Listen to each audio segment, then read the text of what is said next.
Chapter number 3 विद्युत धारा electric current, इसके बारे में आज समझते हैं। धारा, जितना यहाँ पर जो पढ़ाऊँगा ना पूरा का पूरा नोट करोगे नोट कॉपी में, जितना रफ करना रहेगा घर में करोगे। इलेक्ट्रिक करंट, विद्युत धारा इलेक्ट्रिक करंट, समझो अब क्या होता है विद्युत धारा। किसे कहते हैं विद्युत धारा? यहाँ पर ये लाइट्स जल रही है, क्यों जल रही है? इसमें करंट फ्लो हो रहा है, विद्युत धारा प्रवाहित हो रही है, तभी लाइट जल रही है। तो आवेश प्रवाहित होगा, आवेश के प्रवाह की दर को क्या कहेंगे? विद्युत धारा। समझना, देखो I is equal to formula है Q upon T। I is equal to Q upon T। T मतलब समय, जहाँ I क्या है हमारा? विद्युत धारा। I क्या है? विद्युत धारा। Q क्या है? आवेश। T क्या है? समय। T हमारा है समय। ये इतना चीज़ है। तो देखना, ये आवेश और ये समय। तो किसी चालक में एकांक समय में प्रवाहित होने वाला आवेश, कोई चालक है, कंडक्टर मान लो, ये इस तरह से, यहाँ पर एक लाइट जली है इस तरह से, यहाँ एक बैटरी भी लगा देते हैं, ये लो कुंजी भी लगा दो। किसी चालक में आवेश के प्रवाह की दर को विद्युत धारा कहते हैं, ये परिभाषा भी बनेगा। ये कोई चालक हुआ, इसमें क्या होगा? आवेश प्रवाहित होगा, आवेश प्रवाहित होगा। तो आवेश प्रवाहित होगा, हमें उस समय को भी बताना है कि कितना आवेश कितने समय में प्रवाहित हो रहा है। तो आवेश के प्रवाह की दर को विद्युत धारा कहते हैं। क्लियर हुआ? या तो एकांक समय में प्रवाहित होने वाली आवेश को क्या कहेंगे? विद्युत धारा कहेंगे। ठीक, एकांक समय में प्रवाहित होने वाले आवेश को, आवेश की मात्रा या आवेश को क्या कहेंगे? विद्युत धारा कहेंगे। या तो आवेश की दर को विद्युत धारा कहते हैं। ये कोई चालक हुआ, इसमें आवेश का प्रवाह होगा, तो आवेश के प्रवाह की दर को ही क्या कहेंगे? विद्युत धारा कहेंगे। क्लियर हुआ? परिभाषा लिख लोगे?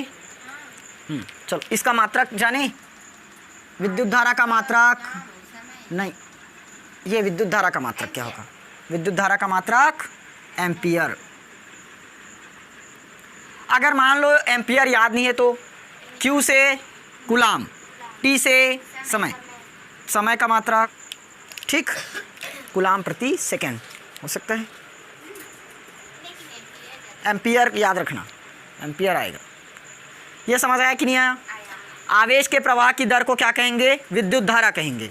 या तो एकांक समय में प्रवाहित आवेश को विद्युत धारा कहेंगे। लिख लोगे या लिखाना पड़ेगा?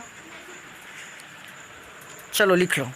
किसी चालक में एकांक समय में प्रवाहित होने वाले आवेश की मात्रा को विद्युत धारा कहते हैं। I बराबर हमने क्या पढ़ा? Q पूरे के बटे में T, ये पढ़ा। अब हमें क्या निकालना पड़ेगा इसकी मदद से? 1 एम्पियर की परिभाषा। यस, देखो, हाँ, I बराबर Q बटे T, ये हमारा क्या है? सूत्र।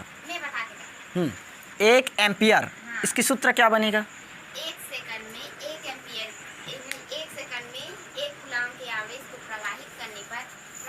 हाँ, सही। देखो, यदि हमने क्या किया? Q बराबर 1 कूलाम किया, क्योंकि आवेश का मात्रक कूलाम है, और तथा T बराबर 1 सेकेंड करेंगे, समय का मात्रक सेकेंड। तो I बराबर कितना मिलेगा? 1 कूलाम बटे 1 सेकेंड, और अब भी बताया था कूलाम प्रति सेकेंड मतलब एम्पियर। तो I बराबर 1 एम्पियर मिला। मतलब क्या पता चला? यदि ये Q की जगह हमने कितना रखा? 1 कूलाम, T की जगह 1 सेकेंड, तो परिभाषा क्या पढ़े थे इसका?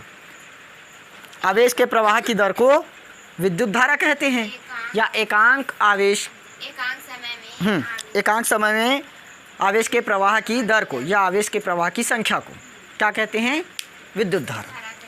तो देखो एकांक आवेश लिखे हैं, 1 सेकंड में 1 कूलाम की आवेश प्रवाहित करने पर जितनी धारा प्राप्त होगी वही धारा 1 एम्पियर की धारा होगी। समझ आया? कैसे लिख सकते हो? 1 सेकंड में 1 कूलाम की आवेश प्रवाहित करने पर जितनी धारा प्राप्त होगी वही धारा 1 एम्पियर कहलाती है। समझ आया? लिख लोगे? लिखाने की ज़रूरत नहीं है ना इस बार। 1 सेकंड में 1 कूलाम आवेश प्रवाहित करने पर जितना धारा प्राप्त होगा वही धारा 1 एम्पियर होगा। याद हुआ? अब देखो, नहीं ये लिख लोगे ना बाद में, 3 लाइन जगह छोड़ लो इसके लिए, 3-4 लाइन छोड़। हाँ चलो लिखो। ये लिख लेना परिभाषा। 1 सेकंड में 1 कूलाम आवेश प्रवाहित करने पर जितनी धारा प्राप्त होती है वही क्या कहलाता है? 1 एम्पियर की विद्युत धारा। अब एक इम्पॉर्टेंट क्वेश्चन है लिखना। देखो 1 एम्पियर बराबर 6.25 इंटू 10 की power 18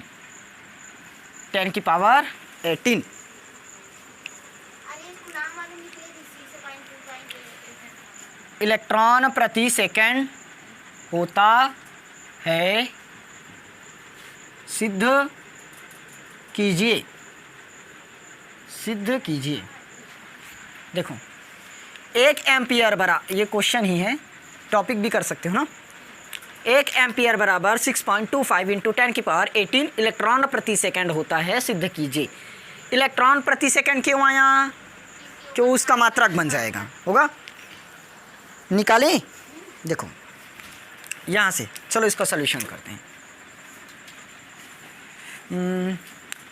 Q is equal to हम लोग जानते हैं N इंटू ई होता है, पढ़े हैं।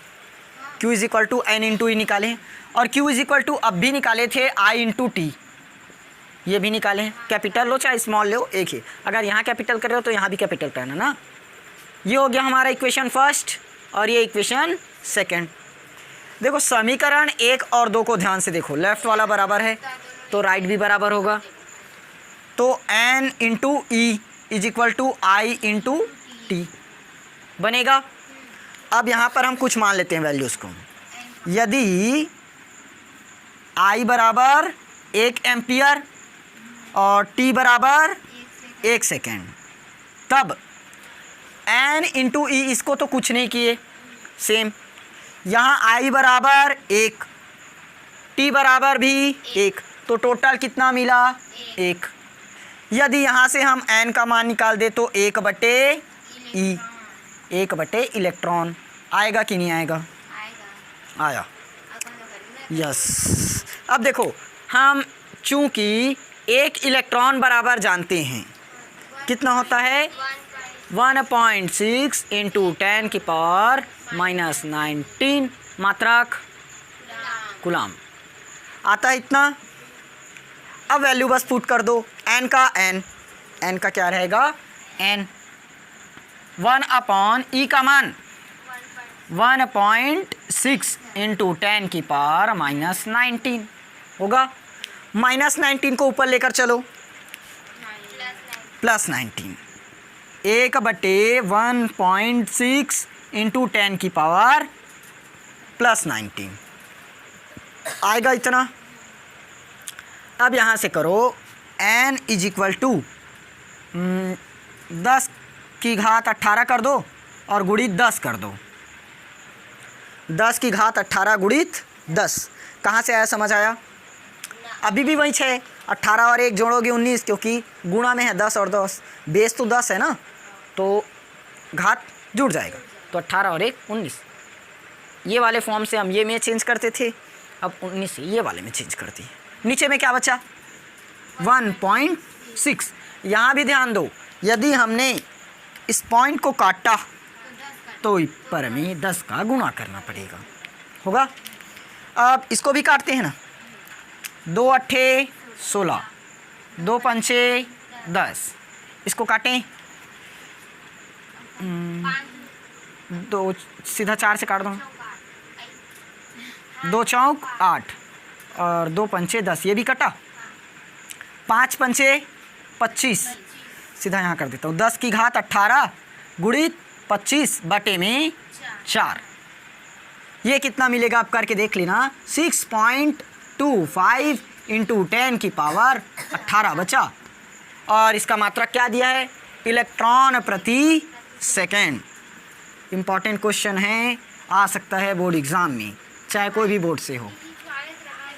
ये समझ आया कि नहीं आया? आया नहीं, वहाँ पर हम लोगों ने ये निकाला था 1.6 इंटू 10 की पावर माइनस, वो एप्सिलॉन का मान निकाले थे, उसको बोल रहे हो। 8.85 इंटू 10 की पावर माइनस 12, कोई बात नहीं। अगला टॉपिक अनुगमन वेग, अनुगमन या अपवाह वेग, अपवाह वेग, ड्रिफ्ट वेलोसिटी।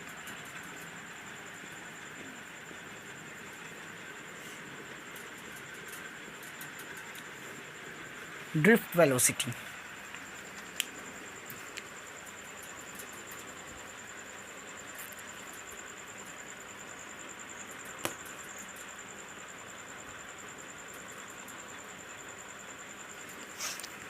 समझ आया क्या होता है?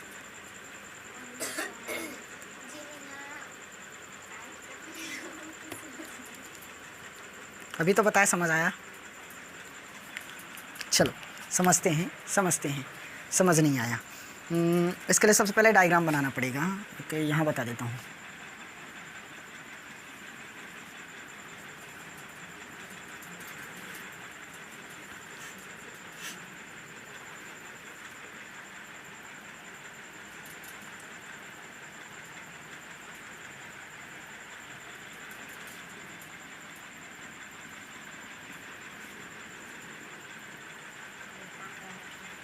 अच्छा दिखा, टेढ़ा मेढ़ा नहीं है।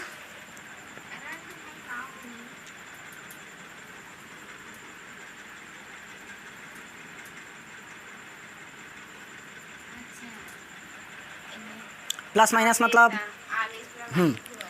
देखो,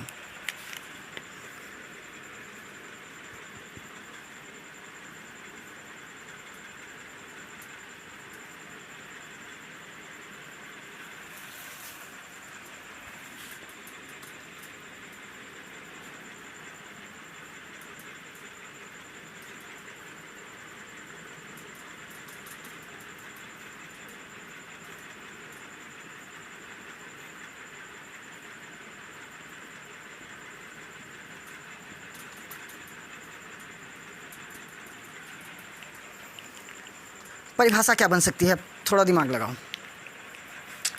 ये पॉइंट हमारा ए और ये पॉइंट बी, ए और बी दोनों के बीच क्या लगेगा, विभवांतर। बैटरी लगा है, इसको जैसे ही ऑन करोगे विभवांतर उत्पन्न होगा ना।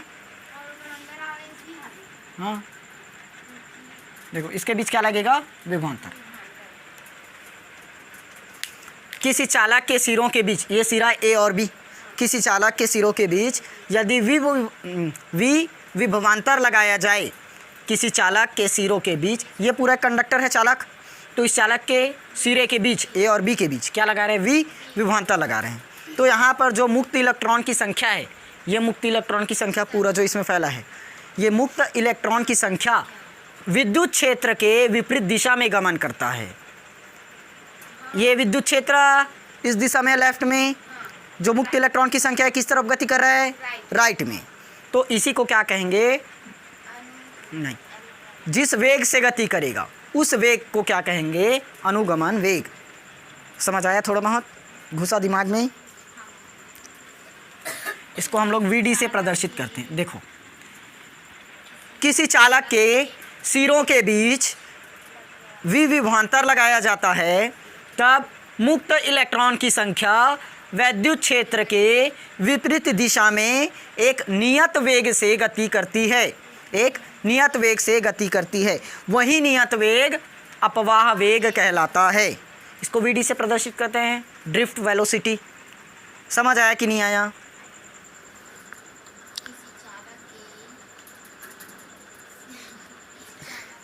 देखो, किसी चालक के सिरों के बीच विभवांतर लगाने पर मुक्त इलेक्ट्रॉन की संख्या वैद्युत क्षेत्र के विपरीत दिशा में सूक्ष्म नियत वेग से गति करती है। वही नियत वेग अनुगमन वेग कहलाता है।